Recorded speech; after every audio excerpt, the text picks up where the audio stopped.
Small people talk about people. যারা নিচু মনের মানুষ, এরা শুধু মানুষের দোষ খুঁজে বেড়ায়, মানুষ নিয়ে কথা কয়, এই মানুষের সমস্যা, এই সমস্যা। Average people talk about things and story and the incidents. যারা মাঝারি মনের মানুষ, তারা বিভিন্ন ঘটনা নিয়ে কথা বলে, বিভিন্ন বিষয় নিয়ে কথা বলে। আর গ্রেট পিপল, যারা মহামানুষ, দে টক অ্যাবাউট আইডিয়াস। তারা নতুন নতুন আইডিয়া নিয়ে কথা বলে। এই আইডিয়া সমাজে অ্যাপ্লাই করলে, ইমপ্লিমেন্ট করলে সমাজটা বদলে যাবে। এই আইডিয়া এখানে সেট করলে এখানে কল্যাণ হবে। বড় মনের মানুষরা আইডিয়া নিয়ে কথা বলে। এখন দ্য ডিসিশন ইজ ইয়ার্স, সিদ্ধান্ত আপনার। আপনি কি ছোট মনের মানুষ হবেন না বড় মনের মানুষ হবেন? অন্যরে নিয়ে আমার কোনো টেনশনের দরকার নেই। আরে আমি জান্নাতি না জাহান্নামী, এই টেনশনে তো ঘুম আসে না আমার। আমার কি অবস্থা হবে আমি জানি না। আমি আরেকজনের দোষ খুঁজি, আমি আরেকজনের বদনাম বলি, আমি আরেকজনের পিছু লেগে থাকি। খবরদার, বিশ্বাসী বলে যারা দাবি করে তারা কখনো অন্যের পিছু লাগতে পারে। খেয়াল রাখবেন, কেউ যদি পিছু লেগে থাকে ও আজীবন পিছেই থাকবে। পিছু লাগা মানে কি? ও সামনে না আমি সামনে? কথা বোঝে নাই বোধহয়। কেউ যদি আমার পিছু লাগে, ও সামনে না আমি সামনে?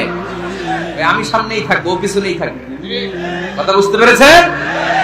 খবরদার, পিছু লাগবো না কারো। কারণ কারো পিছু লাগলে আমি পিছনে পড়ে যাবো। কারো দোষ খুঁজবো না, নিজের দোষ খুঁজবো। আমার কি সমস্যা, আমার কি ইমপ্রুভ করা দরকার, আমার কি ডেভেলপ করা দরকার, আমি নিজেকে কিভাবে সাজাতে পারি, এই নিয়ে থাকবে আমার টেনশন। আল্লাহর দেয়া আমাদের জন্য সবচেয়ে বড় উপহার হচ্ছে সময়।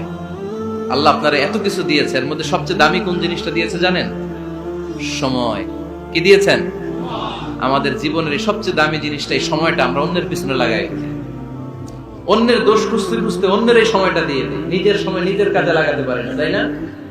এজন্য আমরা যেন অন্যের দোষ না খুঁজি, নিজের দোষ খুঁজি। ওয়ালা তালমিজু আনফুসাকুম, একে অপরের দোষ খুঁজো না। আদেশটা কার? আমাদের সমাজে কিছু লোক আছে নিজের দোষ দেখে না, খালি অন্যের দোষ দেখে। আছে না নাই?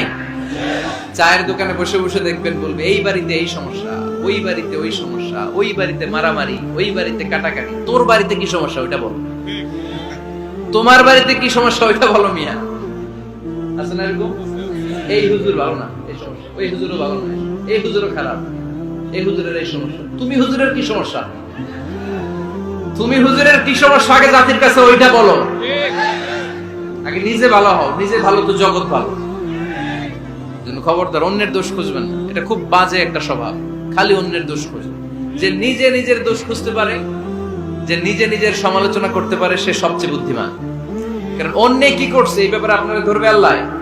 কথা বলেন না কেন? আল্লাহ আপনাকে ধরবে, আপনার কি সমস্যা, আপনি কি করলেন, শুধু ওই ব্যাপারেই আপনি জিজ্ঞাসিত হবেন। এজন্য আল্লাহ বললেন, তাদের উপর আমার লানত, তাদের উপর ধ্বংস, যারা প্রকাশ্যে অপ্রকাশ্যে অন্যদের দোষ খুঁজে বেড়ায়, দোষ বলে বেড়ায়। এরকম আছে না নাই? আল্লাহ লানত দিয়ে বললেন, ওয়াইলুল লিকুল্লি হুমাযাতিন লুমাযা। গোপনে দোষ খোঁজে, প্রকাশ্যে দোষ বলে, তাদের উপর আল্লাহ লানাত। হুমাযাতিন লুমাযা, এই লুমাযা শব্দ থেকে আল্লাহ এনেছেন ওয়ালা তালমিজু আনফুসাকুম, একে অপরের দোষ খোঁজো না, নিজের দোষ খোঁজো, সেই সবচেয়ে বুদ্ধিমান। তাহলে আমরা আত্মসমালোচনা করব। কি করব? খেয়াল রাখবেন, সবচেয়ে খারাপ হচ্ছে সমালোচনা। সবচেয়ে খারাপ কি? তারপর কিছুটা ভালো যেটা, সেটা হচ্ছে আলোচনা। সেটা কি? আলোচনা। সবচেয়ে ভালো হচ্ছে আত্মসমালোচনা। সবচেয়ে ভালো কি? তাহলে তিনটা বললাম। এক হচ্ছে সমালোচনা, আমরা করব না, আমরা করব আলোচনা। আর সবচেয়ে বেশি করব আত্মসমালোচনা, সেলফ ক্রিটিসিজম। রাতে ঘুমানোর আগে একটু ভাববেন, কি কি ভুল করলাম, কাকে কাকে কষ্ট দিলাম, কি কি অন্যায় আজকে আমার দ্বারা হলো, কালকের দিনটা যেন আমার আজকের দিনের চেয়ে ভালো হয়। নিজের সাথে নিজের এরকম বোঝাপড়ার দরকার আছে না নাই? আমরা যেন আত্মসমালোচনা করি ফরিদপুরের ভাইয়েরা, অন্যের দোষ যেন না